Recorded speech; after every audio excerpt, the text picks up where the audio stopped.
இன்றைக்கி நம்ம பார்க்க போகிறது ஒரு சிம்பிளான தக்காளி சாதம் தான். இதுக்கு தேவையான பொருட்கள் எடுத்து வச்சுருக்கேன் பாருங்கள்.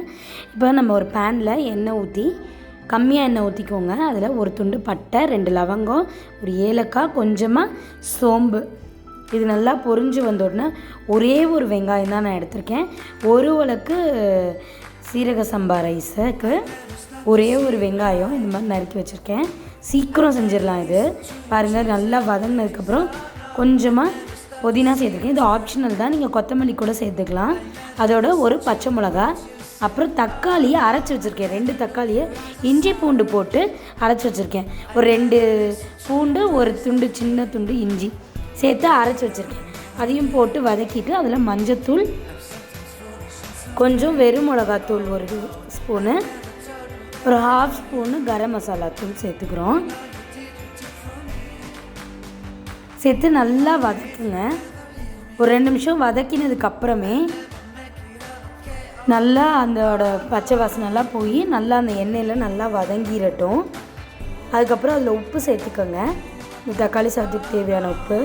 இது தக்காளி சாதம் பிரியாணி மாதிரி கூட இருக்கும், ரொம்ப டேஸ்ட்டாக இருக்கும். சீக்கிரம் செஞ்சிடலாம் 2 மினிட்ஸில். இதில் இப்போ நம்ம கழுவி வச்சுருக்க இந்த சீரக சம்பா ரைஸ் ஒரு உலக்கு அதையும் போட்டு நல்லா வதக்கிக்கிறோம். இப்போ நான் ஒரு உலக்குக்கு 1 டம்ளர் பால், தண்ணியாக பால் 1 டம்ளரும்,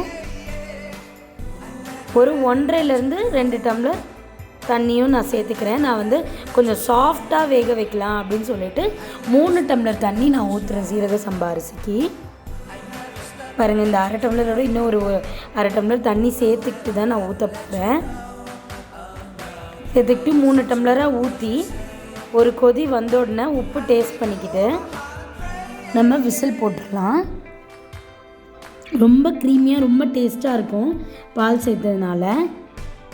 க்ளோஸ் பண்ணி ஒரு 2 விசில் 5 நிமிஷம் சிம்மில் வச்சு நம்ம எடுத்தோன்னா நல்லா இந்த மாதிரி உதிரி உதிரியாக நம்மளுக்கு தக்காளி சாதம் ரெடி ஆகிடும்.